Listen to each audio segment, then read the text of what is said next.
Dos oruguitas enamoradas pasan sus noches y madrugadas llenas de hambre, siguen andando y navegando un mundo que cambia y sigue cambiando, navegando un mundo que cambia y sigue cambiando.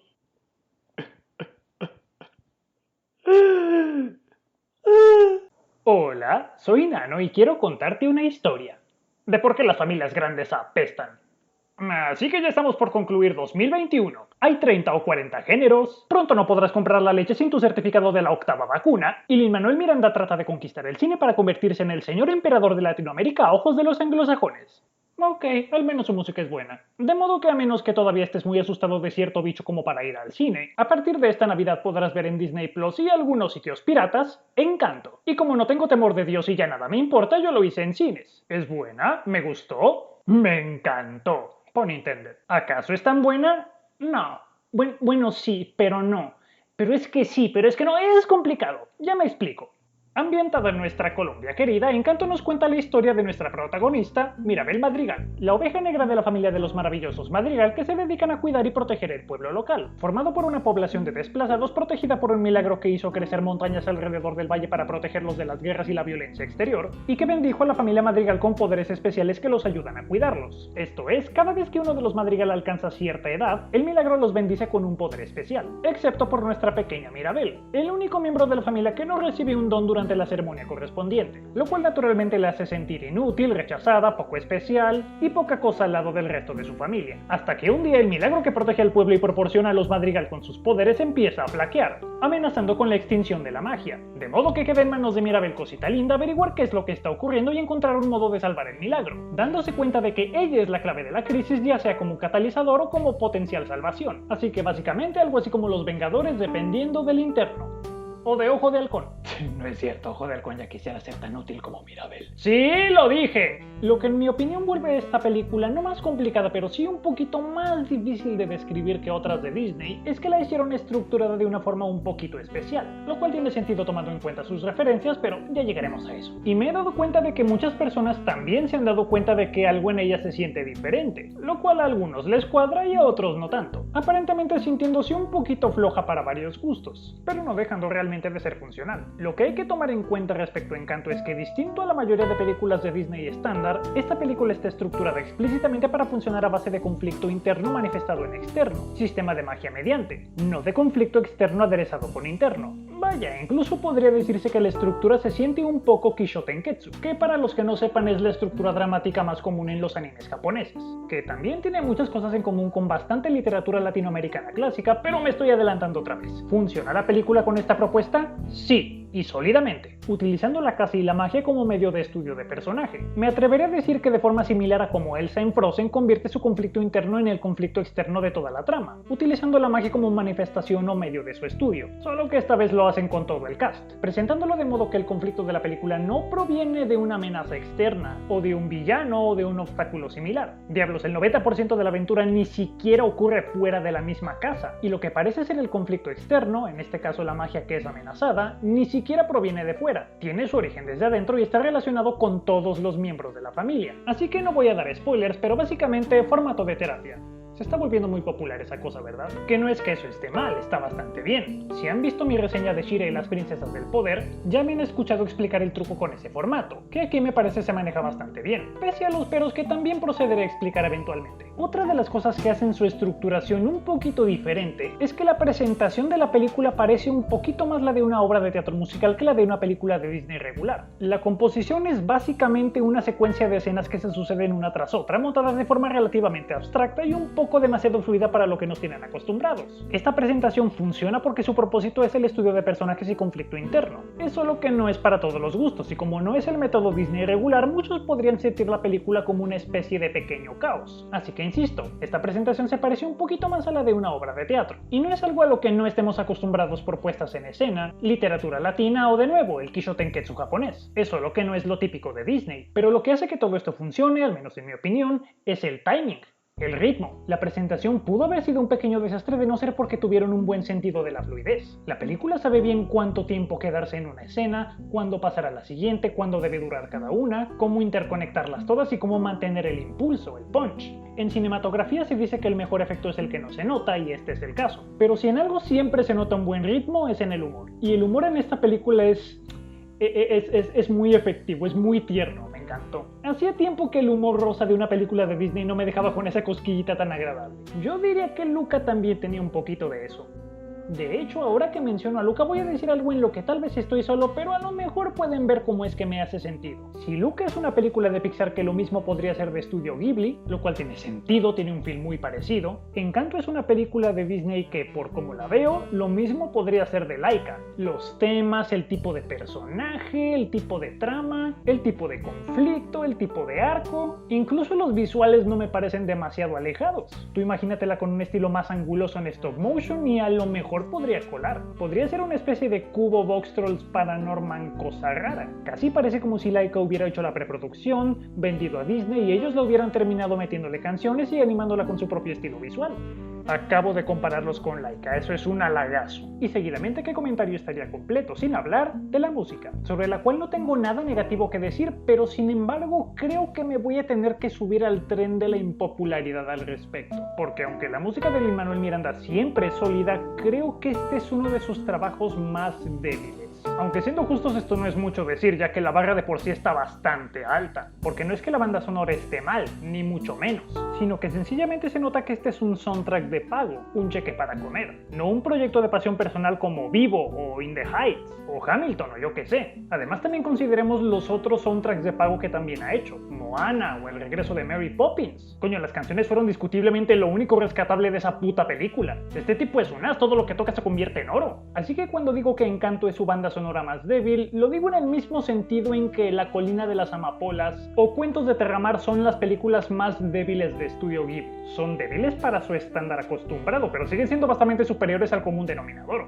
Dicho esto, sí me parece uno de sus trabajos más débiles. No por deficiencia, sino por falta de individualidad. La mayoría de las canciones, aunque funcionan para lo que sirven, son lo bastante genéricas e iguales entre sí para que no sepa tararearlas o decir cuál es cuál. Tuve que ver la película 2 veces para que se me quedara en la cabeza por lo menos la tonada de más de una. Y cuando hablamos de la música del señor Miranda, eso es bastante raro. No sé si solo soy yo o es que la música de este señor nos tiene demasiado malcriados, pero esa es la impresión que me llevé de la mayoría de las canciones. Funcionales, pero olvidables. Excepto por No se habla de Bruno, esa cosa es pegamento auditivo. Buena suerte escuchándola una vez y sacándotela de la cabeza. Y esa de las oruguitas, pero no la cuento porque creo que ni siquiera es de él. Así sí, y hablando del diablo, les tengo una confesión, y creo que en esto sí estoy relativamente solo. No esperaba llevarme impresiones demasiado fuertes entrando en la sala, pero por alguna razón lloré. Y lloré mal, con las putas oruguitas. Y digo que estoy solo en esto no porque no crea que otros hayan llorado, seguramente lo hicieron. Escena triste, bujú, ok. Digo que creo que estoy solo porque esta es una escena triste relativamente genérica, incluso cliché, y yo que me conozco sé que no me debería de haber llegado tanto, pero me pegó duro. Y para ponerlos en contexto, consideren que están hablando con un sujeto que no se conmovió con Mamá Coco. Recuerdo vívidamente estar en el cine viendo Coco, llegar al clímax emocional de la película y ver a todos alrededor en la sala chillando como nenas y yo ahí sentado como... ¡Qué bonito! La escena es buena, es efectiva, te puedo hacer todo un ensayo narrativo sobre por qué lo es. Entiendo el lagrimero. Simplemente yo fui el único corazón de piedra en toda la sala que permaneció inamovible. Y aquí me ocurrió todo lo contrario. Llega el momento, llega la escena, volteo a mi alrededor en la sala, todos están como ¡ay sí, qué triste ya! Mientras que yo andaba ensopado. Y no sabría decir exactamente por qué. No es que la escena sea particularmente efectiva de algún modo, simplemente es la subjetividad. Si te pega y ya. Y a mí me pegó. Lo único a lo que puedo apuntar que probablemente hace que esta escena funcione mejor que otras, y eso si acaso, pero personalmente a mí me movió, es el acting. Generalmente Disney, otros estudios de animación quizá no, pero Disney suele utilizar en su animación el método de la lagrimita de artista. Hay una escena triste o una escena feliz o lo que sea, y cuando el personaje llora, lo hacen llorar bonito, lo hacen llorar un llanto estético. Y no es que en este caso no lo hagan o esté demasiado alejado de lo usual, pero en todos estos años, al menos que yo recuerde, creo que la abuela es el primer personaje que he visto en una de Disney al que animan llorando cataratas que le cubren las mejillas en lugar de lagrimitas de artista. Esa mueca, ese grito se siente bastante agudo. Que yo recuerde, es lo más que se han acercado a animar a un personaje llorando feo. Y yo le recomendaría a los animadores que se soltaran el pelo haciendo cosas así. Ahora, que la compañía no los deje porque tienen que mantener una estética característica es otra cosa. Y ahora, si recuerdan hace rato cuando hablábamos de que la película se apoya mucho en el conflicto interno, usando el sistema de magia para hacer exploración de personaje y exploración temática, y que todo el conflicto es muy localizado, y que eso es muy característico no solo del Kishotenketsu japonés, sino de mucha literatura latinoamericana clásica, y que probablemente la película esté escrita así por sus referencias, pues no he escuchado a nadie hablar de esto, aunque probablemente no soy el único que se ha dado cuenta. Pero ¿no han notado que la película se parece muchísimo a un cuento de Gabriel García Márquez? Quiero decir, es Colombia, la idea se parece, y bien que mal Disney es conocido por hacer bien su tarea cuando hace este tipo de cosas. De hecho, de haber sido el caso, me hubiera sorprendido bastante que no hubieran tomado a Márquez como referencia. Y siendo justo, yo tampoco lo había pensado hasta que alguien más me señaló que a lo mejor el sistema de magia parecía realismo mágico. Pero ya fijándose, es dolorosamente obvio. Maripositas amarillas y todo. A lo mejor se volaron un poquito con los poderes y con la casita viviente de caricatura. Pero en general, por lo menos el setup se parece bastante. Es decir, solo dilo en voz alta y mira qué sabor te deja en la boca. Una población de desplazados huye de la guerrilla o de la revolución o de lo que coño sea, una pareja joven va con ellos, el marido se deja matar para comprarle tiempo a los refugiados, y la esposa se duele tanto y se pone tan triste que la tierra se compadece por ella y levanta montañas alrededor de los refugiados para protegerlos de la guerrilla. Dime que eso no suena a un cuento de 100 años de soledad. Y así te puedes encontrar detallitos, referencias y motivos que, pues sencillamente recuerdan a Márquez. Por ejemplo, todo lo que tiene que ver con Isabela me hizo pensar en este cuento de algo así como una tipa tan perfecta y tan hermosa que siempre andaba desnuda porque lo glorioso de su cuerpo no debía ser escondido al mundo, que dejaba a todos pasmados y allá donde caminaba crecían flores en donde pisaba, y que en algún momento se volvía tan perfecta que ascendía al cielo o algo así. Tengo que volver a leerlo. Encanto de Disney me dio ganas de volver a leer 100 años de soledad. No esperaba decir algo así. La única crítica relativamente severa que tengo a la película, e incluso entonces es un medio halago, es que los personajes son tan adorables y prometen tanto que literalmente no caben en hora y media. Son distinguibles, son entrañables, son simpáticos. Rayo, una de mis recientes actividades favoritas es navegar por internet y darme cuenta de cuánto la gente los quiere, sin que apenas los hayamos conocido. ¿Quién es Camilo? Camilo apenas sale, apenas dice nada, apenas hace nada, y sin embargo al parecer es el marido de la mitad de internet. Y así con prácticamente todos. Y la verdad veo por qué. Y eso es un problema porque no nos dan suficiente. Tienes a todo este cast de personajes con caracteres, reacciones, poderes y personalidades tan distinguibles y únicas que prácticamente se escribirían solo si les dejaras algo de tiempo y luego no se los das. El punto de la película es que los personajes tienen cada uno un conflicto particular que se retroalimenta con la dinámica familiar, que a su vez se rastrea hasta la abuela. Pero aunque absolutamente todos tienen un conflicto bastante definido si te fijas bien, exploran muy pocos y esos pocos muy por encima. Nos dan un teaser de quién es cada uno y lo que puede ofrecer, pero luego no lo dan.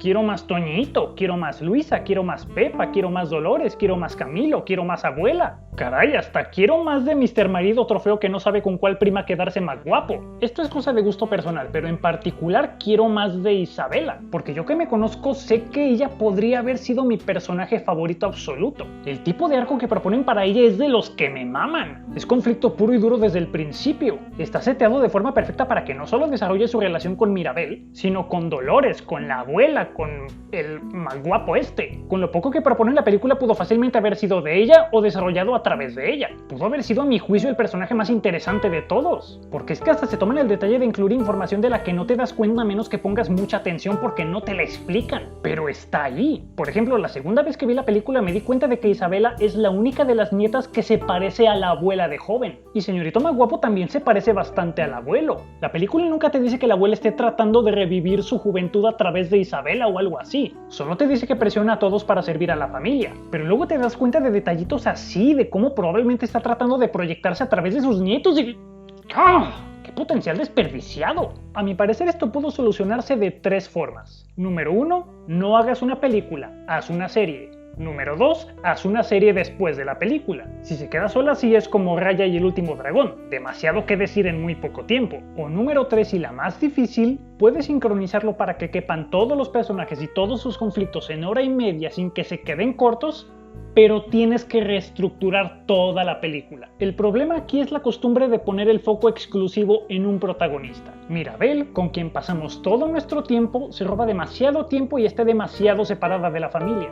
De hecho, toda la familia está demasiado distanciada y no interactúan apenas. Ahí es cuando te das cuenta de que la película fue escrita o por anglosajones, o por hijos únicos, o ambos. Se supone que esta es una familia grande latina. Si toda la familia interactuara constantemente tomando parte activa en el conflicto general, tendrían tiempo de lucirse y recibir explotación de vida. Se escribirían solos. ¿Qué tal si la película se tratara de todos los Madrigal buscando la solución al problema de la casa al mismo tiempo, confiando en Mirabel por primera vez, dejándola guiar y siguiéndola a todos lados, y se pelean y se fastidian y se relacionan y básicamente los dejan escribirse solos? Pero vaya, que compartan tiempo de pantalla y que nos den el placer de dejarnos verlos ser una familia y ser ellos mismos. El problema de tener tantos personajes tan claros y bien desarrollados al mismo tiempo compartiendo pantalla, completando un arco hecho de muchos arcos en una sola película sin que se siente excesivo, es que requiere una escritura muy dinámica, pero puede hacerse. Si no me creen, no hay más que ver Más barato por docena. Es una película pequeña y graciosa que parece no tener chiste y sin embargo consiguió la hazaña guionística de trabajar con un cast gigantesco de personajes. Identificas a todos en la familia Baker, sabes exactamente quién es quién y cuál es su rasgo distintivo. Ninguno sobra, ninguno se queda corto, incluso tienen arcos redondos y no se siente cansado. Sobre el papel parece demasiada información, pero cabe perfectamente en una comedia de 2 horas y no cuesta nada de ver. Encanto podría haber hecho eso. Tal vez parece mucho pedirles, pero es la propuesta que manejan. Ellos solo se pusieron la soga al cuello.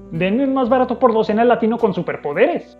Así que sí, la película no es una grandiosidad, pero cumple bastante. Supongo que puedo visualizar cómo es que a algunas personas podría no gustarles, pero lo que es a mí vale bastante la pena. Caramba, si es que incluso el doblaje me sorprendió un poco. Cuando me enteré de que iba a consistir casi exclusivamente de Star Talents colombianos, casi me dio un ataque. No sé, me imaginé toda una película hecha del Chayanne de Flynn Rider, el Ricky Martin de Hércules, el Chuck Baker de Planeta 51 y el Jesper de Klaus. Y no voy a mentir, la verdad es que un poquito sí. Pero el punto es que esperaba que me sangraran las orejas y la verdad es que al final no resultó tan mal. Y si tu tolerancia no es tan grande, siempre la puedes ver en inglés, así que no hay problema. De modo que aquí mi sello de aprobación y la prueba de que cuando Disney deja un poquito en paz a sus artistas, todavía lo tienen. Y de que este señor no parará hasta convertirse en el virrey todopoderoso que representa a Latinoamérica en el mundo exterior. No lo entiendes, gatito. Yo no represento a Latinoamérica. Yo soy Latinoamérica. Descansa y recuerda, búscate una mujer que sepa bailar como Luisa. Ay, no importa si la historia es real, importa que sea escuchada. Mírala. ¡Ay, mariposas! No se aguanten más, hay que crecer aparte y volver. Hacia adelante seguirán, ya son milagros. Rompiendo crisálidas, hay que volar y construir su propio futuro. Muchas gracias por la visita, amigos y vecinos. Si han disfrutado escucharme desvariar, no dejen de compartir, dar like y suscribirse. O en caso contrario, sean libres de dejarme un dislike y decirme en la caja de comentarios por donde quieren que me meta una katana. Recuerda que un cuarto del dinero recaudado irá a un fondo para rescatar animadores japoneses mal pagados y por cada like una chica anime podrá ir al colegio. Sean buenos y acuérdense del tío Nano la próxima vez que acaricien un gatito. Los quiero.